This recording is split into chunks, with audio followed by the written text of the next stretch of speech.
Right, so I'll just kind of start with stating the obvious that I'm not Anthony Raby. And his presentation that he had put together was on Lieutenant Calley, who was charged with war crimes in Vietnam. And basically how it all got started is Anthony's one of our shining stars, I guess, in a field of students that do really, really well.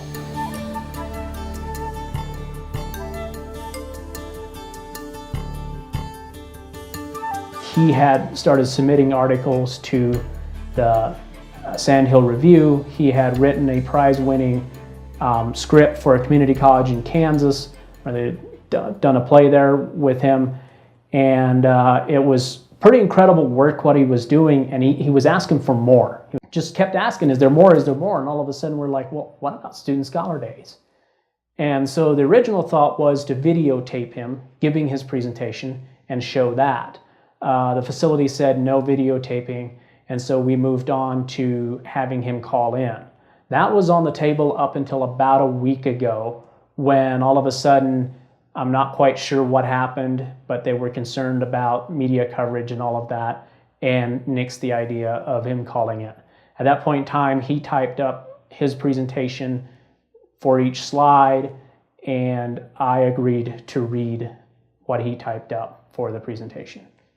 So I didn't actually have a lot of input on his presentation being put together. Now, I spent several hours on the phone just going over, making sure that I understand what he wants to say. And it was Dr. Kathy Park Woolbert who actually mentored him. She's an English professor here, and she was the one that actually mentored him.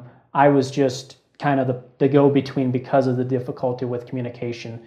And I know that it was a pretty incredible job for both of them, because their only communication was the United States Postal Service. And it's been pretty cool to see all of that unfold. But I do believe it's at the core of what Adams State is, and who we've tried to become as a university. I went here as a student, looking at serving an underserved population. I don't think there's any population that's more underserved than incarcerated students. And I think that lies at the very core of what we do, is we give people second chances. We talk about great stories begin here, and I can tell you that the stories that keep coming out of prison and the stories that we keep on hearing of people who've been released, recidivism rates drop tremendously. One research that I saw showed that in 2005 to 2012, they tracked 50,000 inmates who were released. And this is through the Bureau of Federal Prisons. And they tracked them from 2005 to 2012. By 2012, I believe it was 79% of the inmates released were back in prison if they had a high school degree or less. If they had a bachelor's degree, it was at 18%. And if they had a master's degree, that number dropped to 6%.